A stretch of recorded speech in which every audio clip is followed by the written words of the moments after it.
तस्मात् ध्यानम समाचरेत। इसलिए आदर सहित परमात्मा ध्यान करने की प्रेरणा वामदेव गुरु ने पार्वती को दी और शिव जी ने पुष्टि की। और पार्वती जी इस प्रकार ओंकार का गुंजन करके शांत होती। भ्रूमध्य में ओंकार को देखती, कभी कभार नील वर्ण दिखता, नीला नीला रंग दिखता, कभी पीला दिखता, कभी लाल दिखता। गुरु जी ने बताया कि रंग दिखते हैं तब रजस सत्व मिश्रित है। फिर प्रकाश देखेगा तो एकदम सत्व है। फिर प्रकाश जिसको दिखता है उसमें विश्रांति मिलेगी। प्रकाश दिखना भी बंद हो जाएगा और संकल्प विकल्पों की परंपरा, संकल्प विकल्पों की गति भी शांत हो जाएगी। जैसे कल्पना करो 1 घंटे में 1000 संकल्प उठते, फिर 900, 800, 700, 600, 500, 200, 100, फिर घंटे में 5-25 संकल्प उठे। और जब भी कोई संकल्प उठे तो हरि ही ओम का गुंजन करे तो वहीं शांत हो जाए। जितने संकल्प और विकल्प कम उतना ही आत्म औज, आत्म वैभव, आत्म परमात्मा सामर्थ्य, आत्म परमात्मा सुख सहज में हो जाता है। जितने संकल्प विकल्प ज्यादा उतना वो जीव तुच्छ हो जाता है। श्री कृष्ण कहते हैं सर्व संकल्प सन्यासी रोगा योगारूढ़स्तदोच्यते। बुरे संकल्प मिटाने के लिए अच्छे संकल्प के अनुरूप कर्म करो, लेकिन कर्म करते करते भी सर्वा कर्मा सदोषाश्च, जैसे लकड़ी की अग्नि बिना धुएं नहीं होती, ऐसे ही कर्मों में कोई न कोई दोष अवश्य होता है। भगवान जब किसी पर महती कृपा करते हैं तब उससे संसारी भोग वासनाओं के कर्मों से विवेक जगाकर भक्ति और सेवा के कर्मों में लगाते। और भक्ति और सेवा के कर्मों का फल यह है कि भगवत ध्यान और शांति में भी गोता मारा करें। और भगवत ज्ञान और शांति के गोते का फल ये है कि भगवत स्वभाव का, भगवत स्वरूप का साक्षात्कार हो जाए।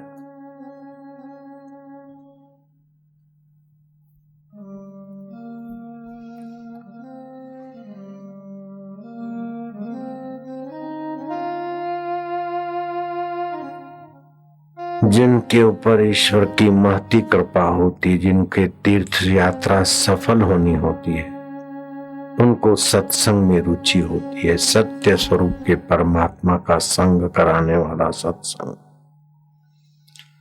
सत्संग में ये पता चलता है कि जो देखना, सूंघना, चखना, खाना, भोगना है, ये इंद्रियों के विषय है और जीव को तुच्छ बना देते हैं। विषय जिसको मालूम होते हैं वो विषयों से न्यारा है। मैं विषयों का दास नहीं, मैं विषयों के प्रभाव से दबने वाला तुच्छ मनुष्य नहीं, मैं परमात्मा का अमर पुत्र हूं। विषय विकार देखने वाला उनसे न्यारा है। धीरे धीरे विषय विकारों का प्रभाव कम होने लगता। विषय विकार और संसारी प्रलोभन अनित्य हैं, ये दूसरी समझ बढ़ती है। तीसरी वृत्ति उठती है कि जो अनित्य है, विकारी है, लेकिन उसको जानने वाला नित्य निर्विकारी मेरा आत्मा परमात्मा मेरे संग साथ है। मैं विकारी सुखों के, विकारी विकारों के झमेले में आकर वासनावान पुरुषों की नाई भटका जा रहा हूं।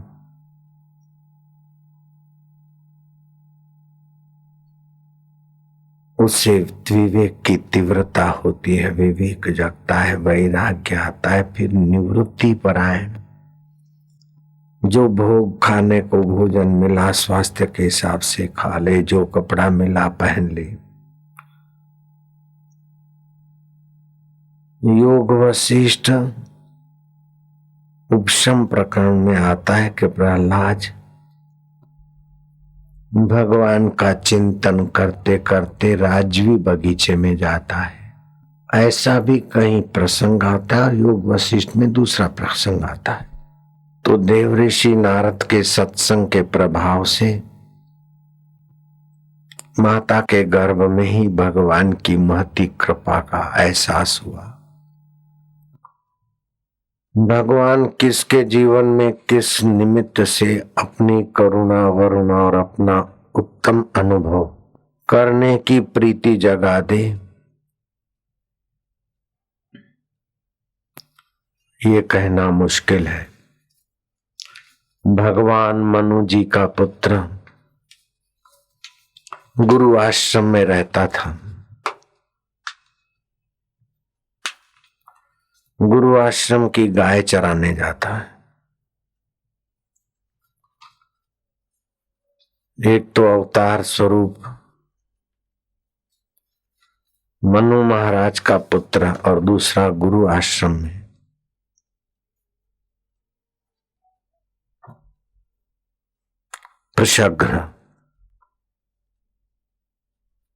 वृषग्रह के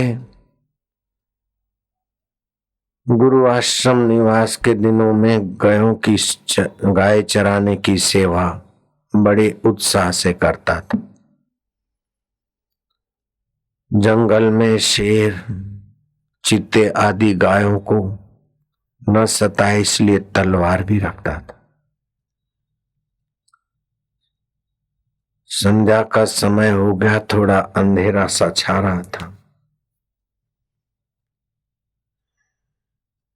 एकाएक बाघ आया, गाय पर झपट पड़ा, तलवार निकाली। अंधेरे में गाय और बघेरा को अलग करने वाली प्रकाश की किरण न मिलने के कारण जोर से तलवार का घाव किया। बघेड़ा का तो कान कट कर गिरा उधर, लेकिन गाय भी मर गई उसी तलवार से। ब्राह्मणों ने और साधुओं ने, आश्रम वासियों ने हल्ला पुकारा कि गौ हत्यारा है, इसको वैदिक कर्म करने का अधिकार नहीं, आश्रम में रहने का अधिकार नहीं। भगवान मनु का पुत्र है लेकिन तिरस्कृत हो गए। बघेड़ा का कान कटा हुआ तो दिखा, लेकिन गाय भी तो मरी। गाय मारने का उद्देश्य नहीं होगा इसका ये सब जानते थे, और बाघ का कान का प्रमाण भी था। फिर भी विरोध ऐसा हुआ कि तिरस्कृत हुए।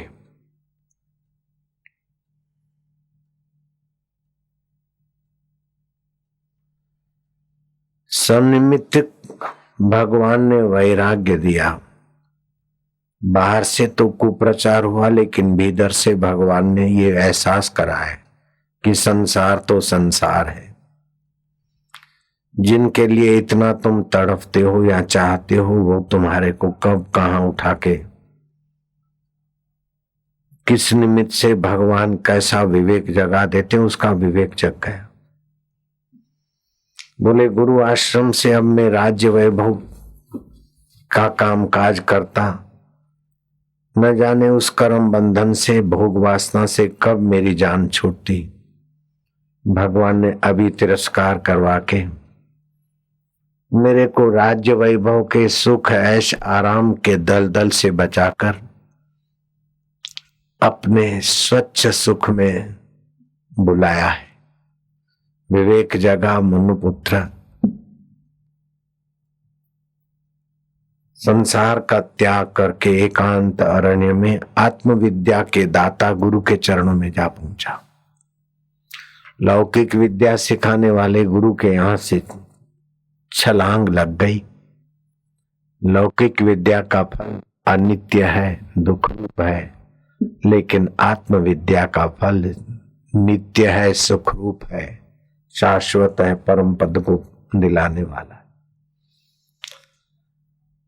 राजपुत्र ने राज वैभव की असारता जान ली थी, इसलिए उसको अपना राजकुमार पद अथवा राज तख्त की महत्ता ठुकराने में देर नहीं लगी और फकीरी धारण कर ली।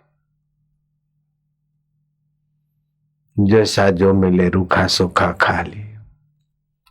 ब्रह्म विद्या के दाता गुरु के आश्रम में रहने लगे।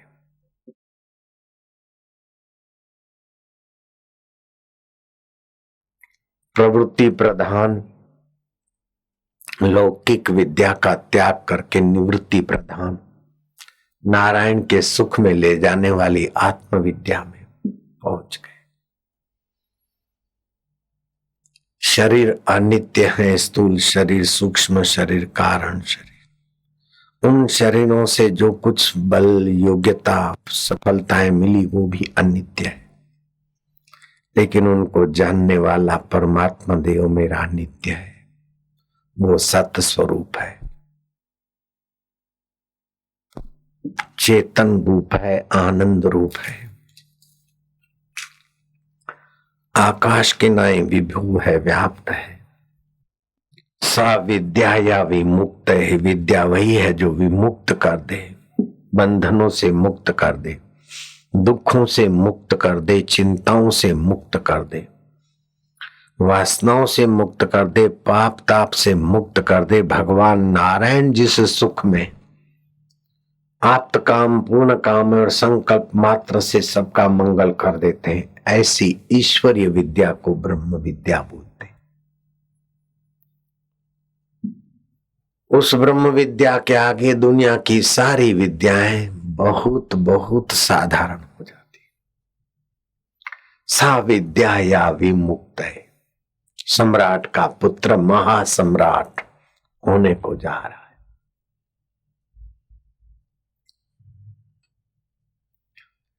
चैतन्य महाप्रभु दर्शन शास्त्र के जानकार थे, पाठशाला चलाते थे। जगन्नाथपुरी तीर्थ क्षेत्र में गए और संत का संग मिल गया, ठाकुर जी का दर्शन मिल गया। एक टक भगवान को देखते देखते संकल्प विकल्पों की भीड़ घट गई। हरि हरि हरि हरि बोल, हरि बोल, हरि बोल। तो मनोराज, संकल्प, विकल्प, निद्रा, तंद्रा हट गई और ध्यान धारणा बढ़ गई। अब तो आंख भाव विभोर हो जाए, आंखों से कभी आंसू आए। भागवत में लिखा है, वाग गद गदा द्रव्यते यस्य चित्तम। वाणी गदगद हो जाए, चित्त द्रवित हो जाए। हसती क्वचित, कभी हंसी आने लगे। रुदति भीक्षणम, कभी भयंकर रुदन होने लगे। उद्गायन्ति विलज्जे नृत्यन्ते च, कभी उद्गान करने लगे, कभी लज्जा छोड़कर नाचने लगे। मद भक्ति युक्तो भुवनम पुनाति, ऐसा भक्ति युक्त मेरा भक्त भुवनों को पवित्र करने वाला होता है। ध्यान और कीर्तन में गौरांग की ऐसी दशा हो गई। अपने पाठशाला के तरफ आए, अब पाठशाला चलाने की रुचि नहीं होती। मनुपुत्र को पाठशाला में जाने की रुचि नहीं और गौरांग को पाठशाला चलाने की रुचि नहीं। आलस्य नहीं है, प्रमाद नहीं है, पलायनवादिता नहीं है, लेकिन अनित्य का आकर्षण हट गया, नित्य का आकर्षण उभर गया। शरीर अनित्य है, वैभव अनित्य है। अनित्यानि शरीराणि वैभवो नैव शाश्वतः, नित्य सन्निहितो मृत्यु कर्तव्यो धर्म संग्रह। धर्म मेघा समाधि भगवान के ध्यान में होता है ना, तो भगवान शंकराचार्य के गुरु जी ने कहा, गोविंदाचार्य महाराज ने, जब भगवत ध्यान में साधक बैठता है तो धर्म मेघा समाधि की प्राप्ति होती। जैसे मेघ अमाप पानी बरसा देता है, ऐसे ही भगवत ध्यान में अमाप धर्म लाभ होता है। तीर्थ नाए एक फल, पुण्य लाभ हुआ। संत मिले फल चार, धर्म अर्थ काम मोक्ष। सतगुरु मिले अनंत फल। जैसे मेघ अनंत पानी बरसाता, ऐसे सतगुरु के सानिध्य में ध्यान में धर्म मेघा समाधि, परम धर्म लाभ, सुख, अशांति। इससे विकार वासनाएं अविवेक अपने आप बह जाता है। जैसे खूब बरसात पड़े ना तो छोटी मोटी नालियां भी साफ सुथरी होने लगती और सड़क पर डीजल और गोबर के गंदे दाग भी सफा हो जाते। ऐसी जन्म जन्मांतर की इच्छाएं वासनाएं धर्म मेघा समाधि को उपलब्ध साधक की सारी गंदगी बह जाती, पूजने योग्य हो जाता है, आदरणीय हो जाता है, सम्मान्य हो जाता है, सुख रूप हो जाता है। वो तर जाता है, लोगों को तारने का सामर्थ्य उसके अंतःकरण में सहज में आ जाता है। धर्म मेघा समाधि के बाद उस आत्म विश्रांति योग में पहुंचता है। न किंचित अपि चिंतित, कुछ चिंतन नहीं। चिंतन हुआ तो ओंकार का जप किया, जितनी देर उच्चारण उतनी देर चुप। आप लोगों को बहुत बड़ा साधन, ऊंचे साधन, फास्ट साधन, तीव्र साधन के तरफ में ले जा रहा हूं।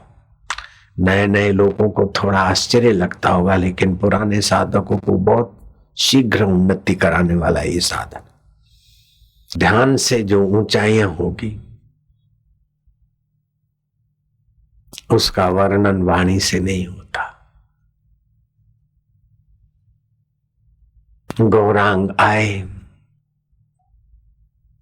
बच्चे आए, आपसे न्याय शास्त्र पढ़ना है। बोले मुझे अब पाठशाला नहीं खोलनी, ये संसारी प्रवृत्ति अब नहीं करनी, पैसा नहीं कमाना, पाठशाला का झंझट नहीं करना है।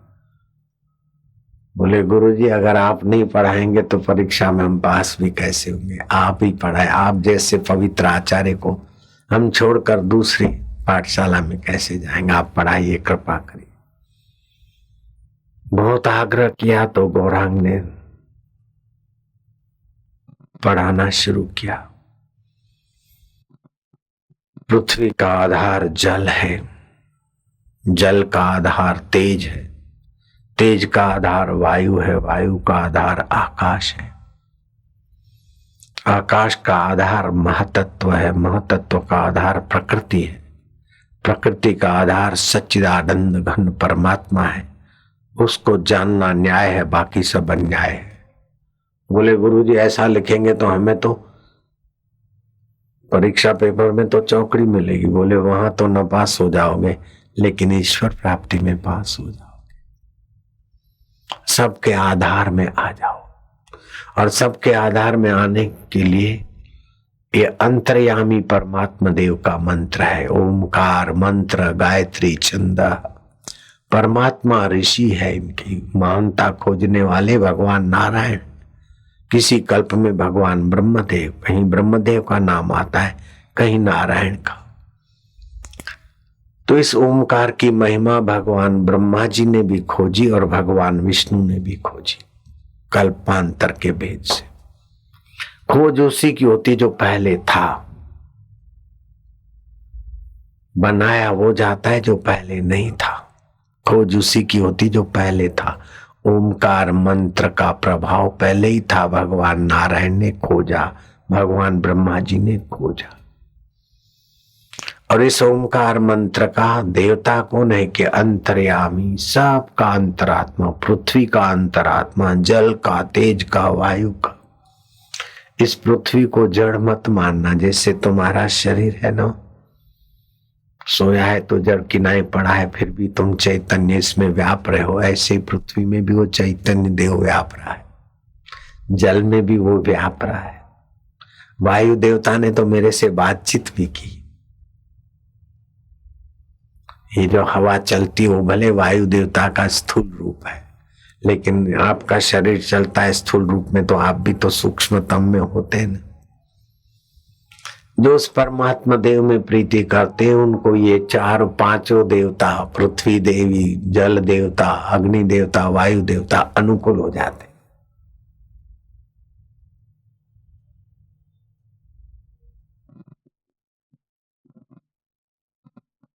एक राजा महाराजा अनुकूल हो जाता है तो आदमी, लेकिन राजा महाराजा की तो सीमा है। ये तो पांच भूत तो सारे ब्रह्मांड में, परमात्मा अनुकूल हो गए तो पांच भूत भी उसके अनुकूल हो गए। मैंने सुनाई थी एक घटना। यमुना किनारे एक साधु ने झोपड़ी बनाई। कुछ दिन महीने बीते, झमरुक के, जामफल के पौधे लगा दिए। किसान का छोरा बैल लेके आ रहा था, बोले इधर से नहीं वहां ले जा।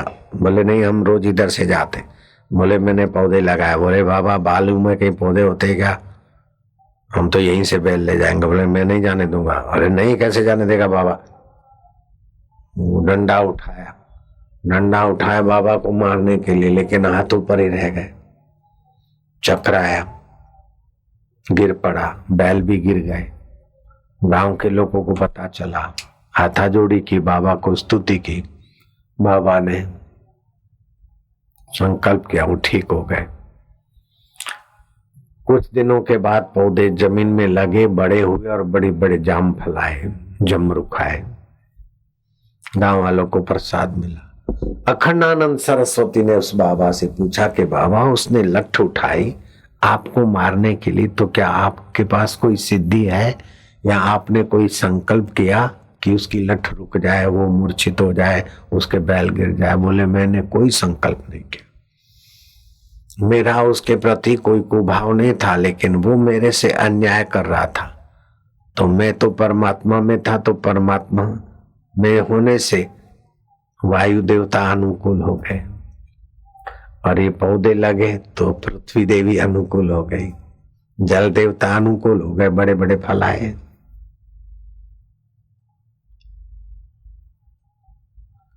अहमदाबाद आश्रम में शुरू में एक कुटिया बनी थी और दूसरी दो साधकों के लिए दो कुटिया हैं।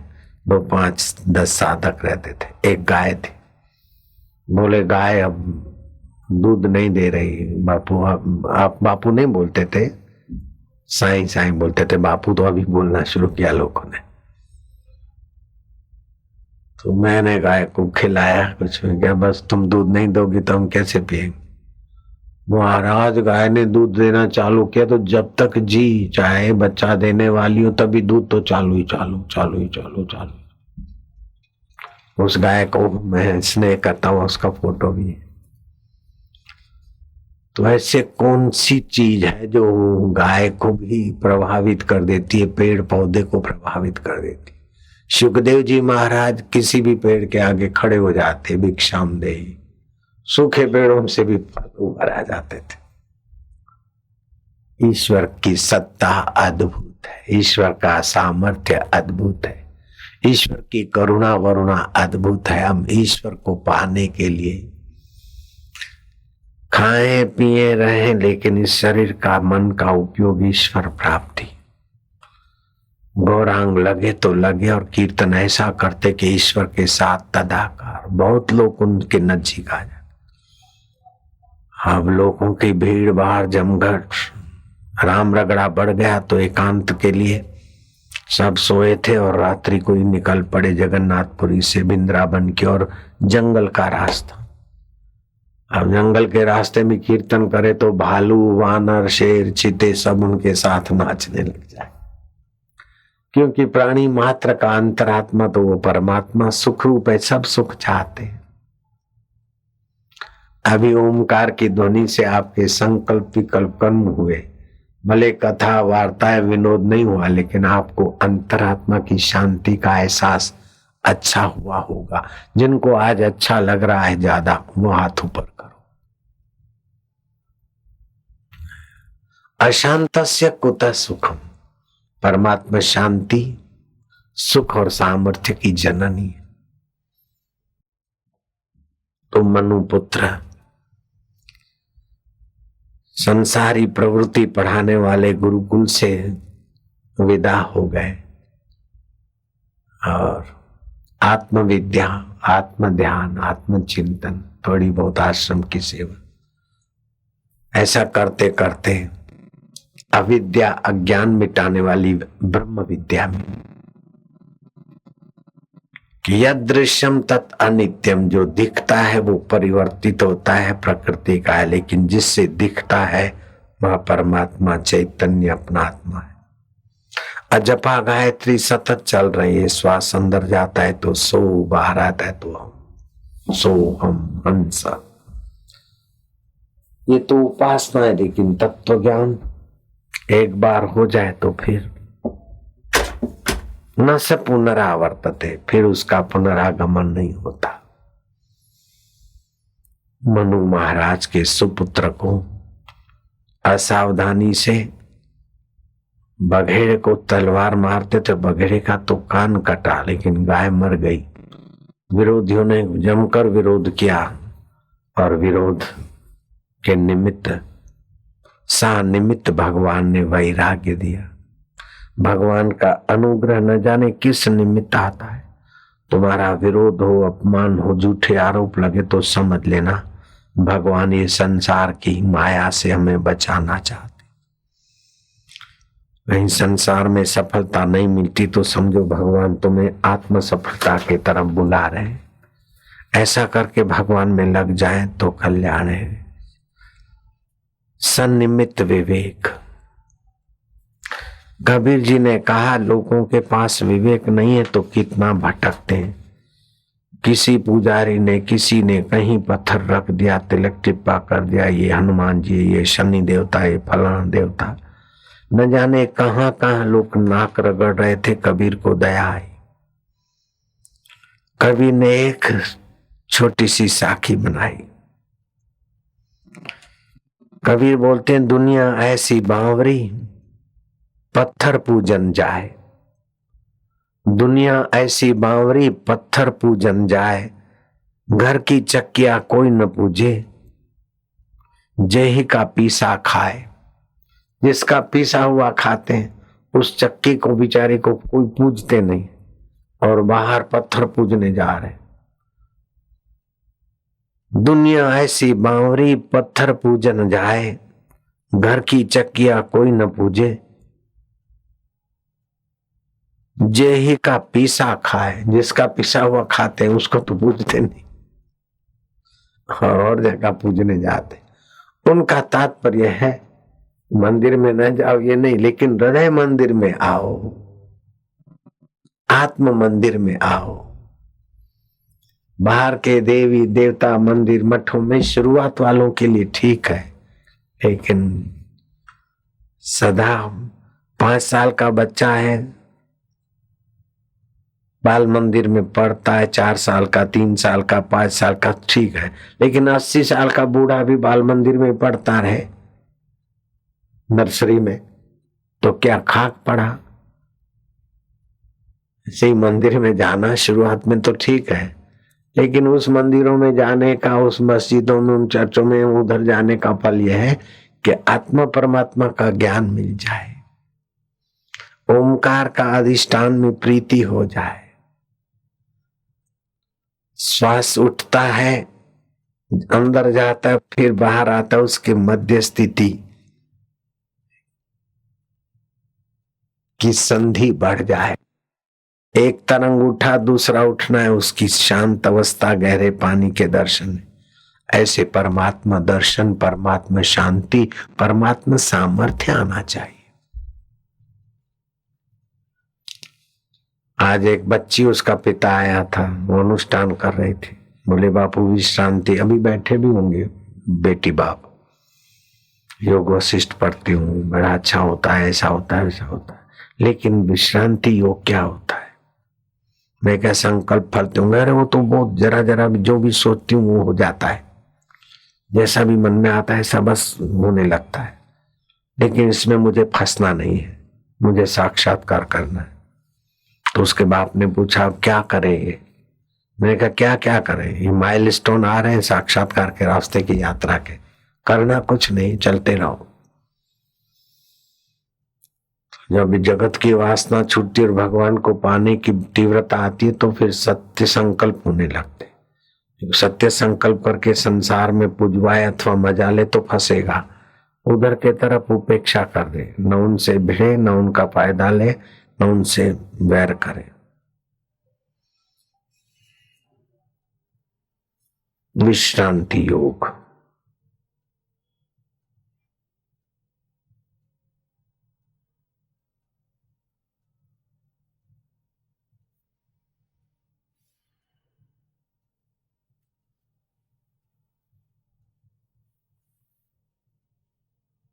रमण महर्षि चुपचाप बैठे रहते। हम भी आबू की गुफा में सामने दरवाजा जाली का अथवा खुला रखते और एक पेड़ को चुपचाप देखते, शांत। ऐसे ऐसे अनुभव और ऐसी ऐसी उपलब्धियां होती। 40 दिन मौन, किसी को न मिलना, दूध पर रहते थे। ध्यान, मौन और शास्त्र अध्ययन। क्या क्या तुम्हारे अंतर में परमात्मा सुख सामर्थ्य भरा है। प्रवृत्ति मात्र शक्ति का ह्रास करती है और निवृत्ति मात्र परमात्मा में सामर्थ्य देती है। प्रवृत्ति करो तो परोपकार के लिए करो, तत्परता से करो, ईश्वर की प्रसन्नता के लिए करो, मजा लेने के लिए मत करो। तो ईश्वर की प्रसन्नता के लिए करोगे तो आत्म सुख मिलेगा। संसार के सुख दुख को दबाते और फिर आते, लेकिन आत्म सुख दुख की जड़ें निकाल के सदा के लिए फेंक देता। इसलिए सेवा से जो लाभ होता है वो डॉलरों से नहीं होता है। गुरु की सेवा साधु जाने, गुरु सेवा क्या मूड बिछाने। गुरु सेवा सबन ते भारी, सोच लो नर नारी। तो गुरु की सेवा करते करते प्रमाद हो गया और उस प्रमाद में भी भगवान ने सानिमित्त वैराग्य जगाया और मनुपुत्र ने परमात्मा साक्षात्कार कर लिया।